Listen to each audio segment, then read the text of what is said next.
The morning the news spread through the dusty streets of Dry Creek, the entire town fell into the kind of silence that only comes before a storm.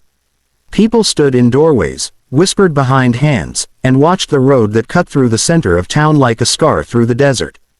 Because everyone had heard the same unbelievable thing, 19-year-old Emily Carter was going to marry an Apache warrior. The idea sounded insane, impossible, and yet it was true.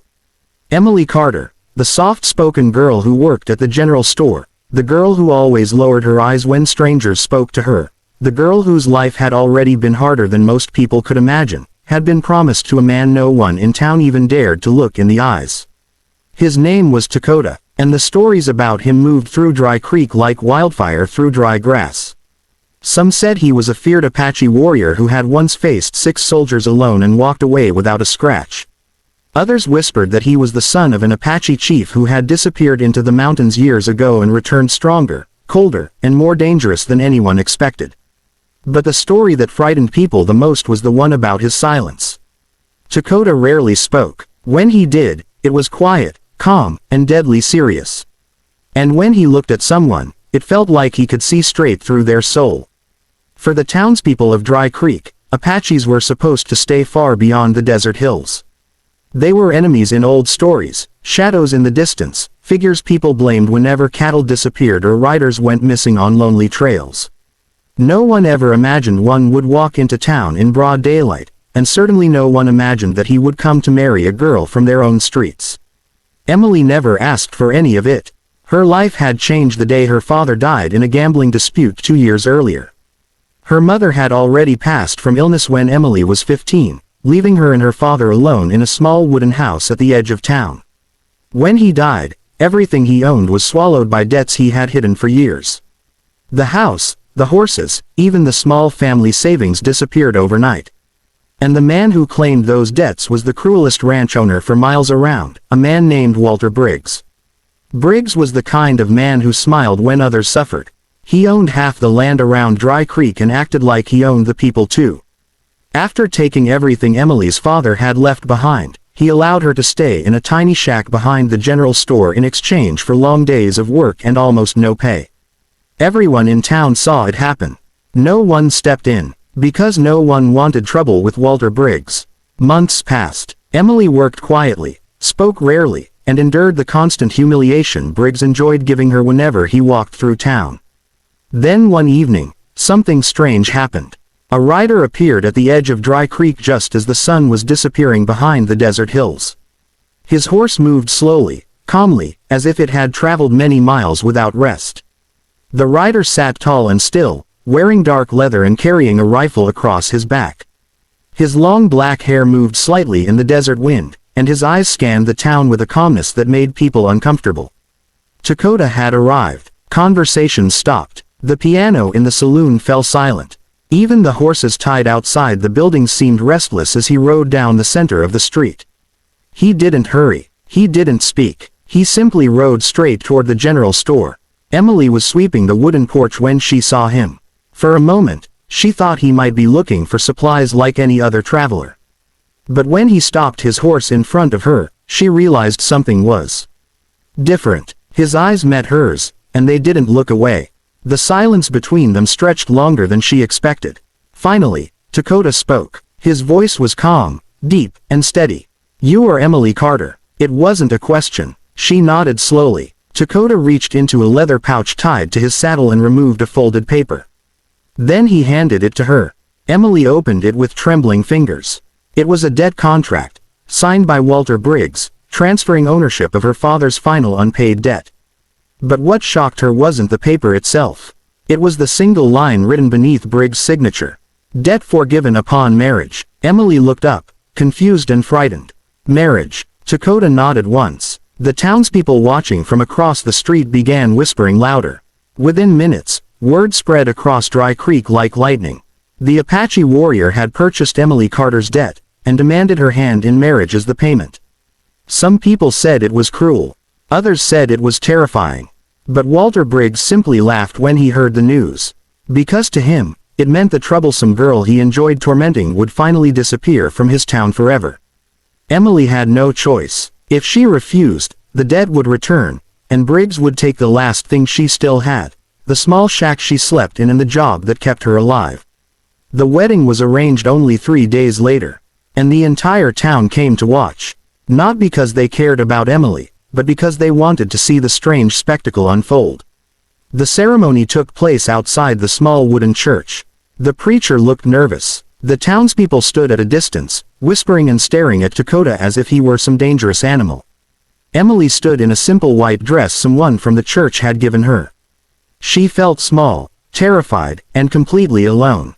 Dakota stood beside her, tall and silent, wearing traditional Apache clothing that made him look even more imposing against the dusty desert backdrop. When the preacher asked if they accepted the marriage, Emily hesitated only for a moment before whispering yes. Dakota's answer was calm and steady. The ceremony ended quickly. Most people expected the Apache warrior to take his new bride and ride away into the mountains immediately. But instead, Dakota turned toward the center of town and said something no one expected. First, a wedding gift. The words caused confused murmurs to ripple through the crowd. Dakota walked toward his horse and untied a large leather bundle from the saddle. He carried it calmly into the middle of the street where everyone could see. Then he dropped it onto the dusty ground.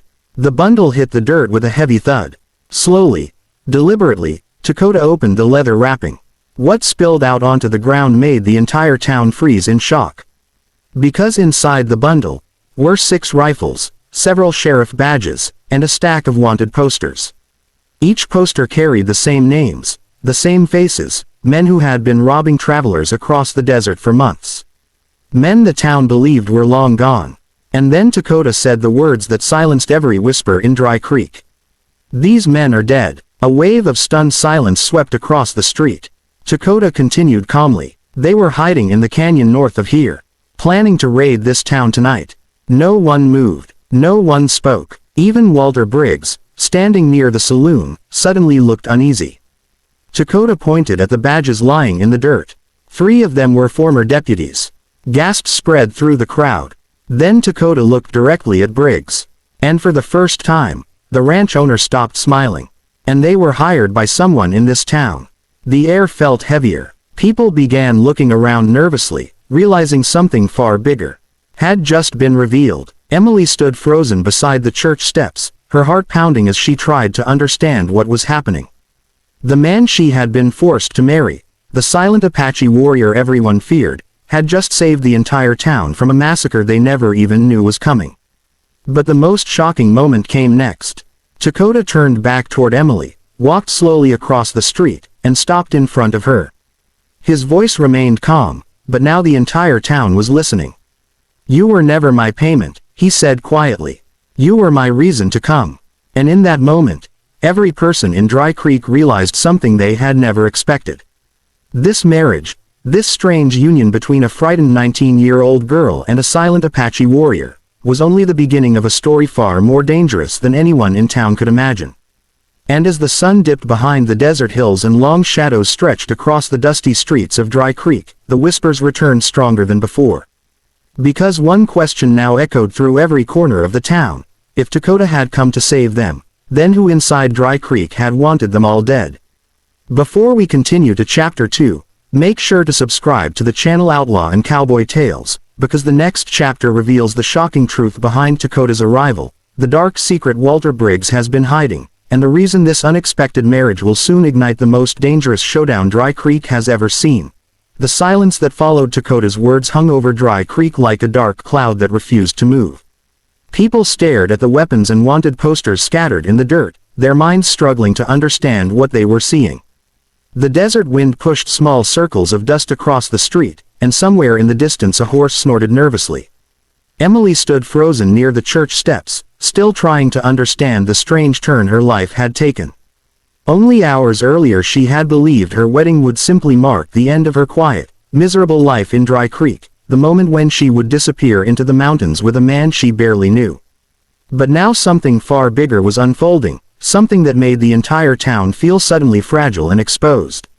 Dakota calmly gathered the rifles from the ground and leaned them against a wooden post as if the dramatic revelation meant nothing to him. Yet every pair of eyes in town remained fixed on him.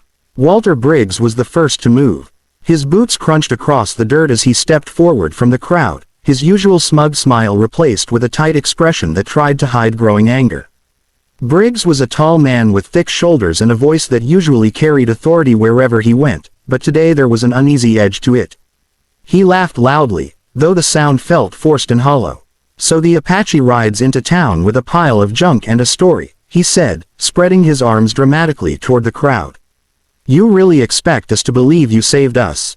A few people shifted nervously, unsure whether to laugh or remain silent. Dakota didn't respond immediately. Instead, he turned his gaze slowly toward Briggs. The calmness in his eyes seemed to drain the bravado from the ranch owner's voice. Dakota finally spoke in the same quiet tone he had used since arriving. "The canyon north of here," he said, "holds their camp. Their horses are tied beneath the red cliffs. Their supplies are still there. Anyone who doubts me can ride and see." The crowd murmured again, louder now. Some men glanced toward their horses, curiosity beginning to overcome fear.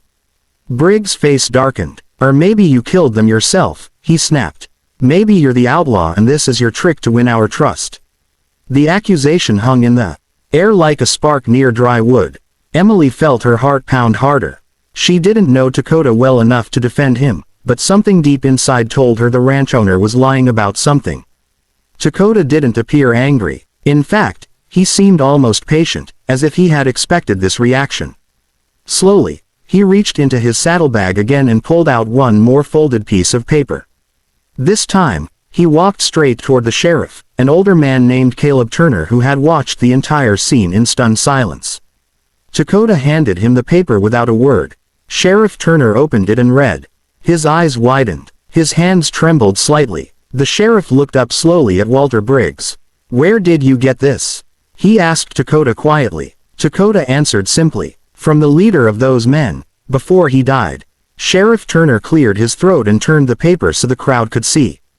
It was a written agreement signed with several names.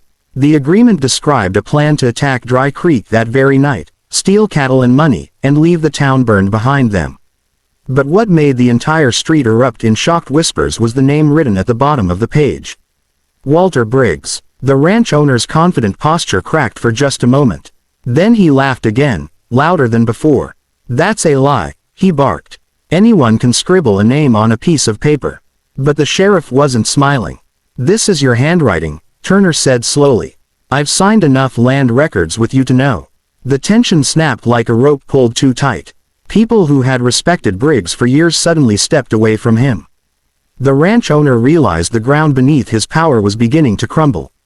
His eyes darted around the street, searching for support that was no longer there. Then his expression hardened. Without warning, Briggs lunged for the rifle slung over his shoulder. The movement was fast, desperate, and full of rage. But Dakota was faster. Before Briggs could even raise the weapon, Dakota stepped forward with lightning speed and knocked the rifle aside. The gun fell into the dirt with a loud clatter. The crowd gasped as the two men faced each other in the center of the street. Briggs swung his fist wildly, but Dakota moved with calm precision, dodging the attack and striking once, hard enough to send the ranch owner crashing onto the dusty ground. For a moment no one moved. The powerful man who had controlled Dry Creek for years now lay flat in the dirt, stunned and humiliated. Sheriff Turner quickly stepped forward and placed handcuffs around Briggs' wrists. The sound of metal clicking shut echoed through the silent street.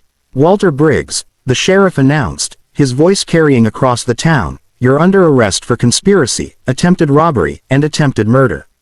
The words felt unreal to the people of Dry Creek. The man they had feared for years was being dragged away like a criminal while the quiet Apache warrior stood calmly in the middle of town. Emily watched the scene with disbelief.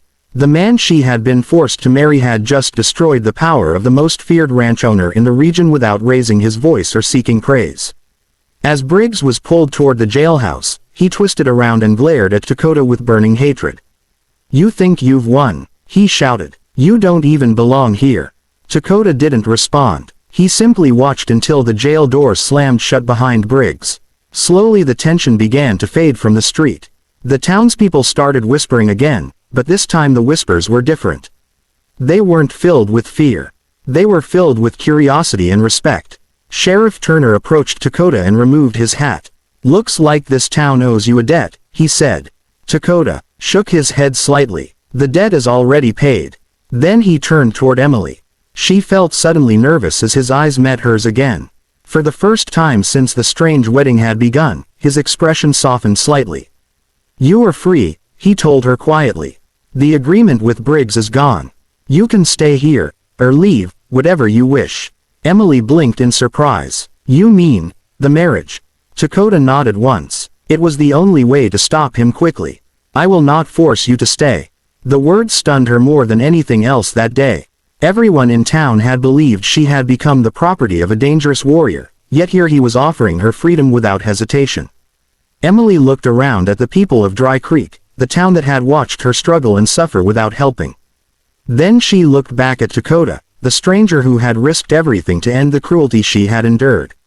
A strange warmth rose in her chest. "What if I don't want to leave?" she asked softly. Dakota looked surprised for the first time. Emily took a step closer. "You didn't have to help me," she continued, her voice steady now. "But you did." The wind moved gently through the quiet street as the townspeople watched the moment unfold. Dakota studied her face carefully, as if making sure she truly meant the words she was saying. Then he nodded slowly. "Then we begin again," he said. Months later, Dry Creek had changed in ways no one could have imagined. Walter Briggs remained in prison awaiting trial, his land divided among smaller ranchers. Sheriff Turner often told visitors the story of the day an Apache warrior saved the town from destruction. But the story people loved most was the one about Emily Carter. The shy girl who had once been invisible now walked proudly through the streets beside her husband. Dakota rarely spoke, but when he did people listened with respect instead of fear. Together they built a small home at the edge of town where the desert met the mountains. And on quiet evenings, as the sun sank into the red horizon, Emily would sometimes smile at the memory of the wedding gift that had once shocked an entire town into silence. And if you enjoyed this powerful Wild West story, make sure to subscribe to the channel Outlaw and Cowboy Tales for more shocking cowboy legends, dramatic frontier romances, and unforgettable stories from the lawless days of the Old West. The next story might be even more unbelievable than this one.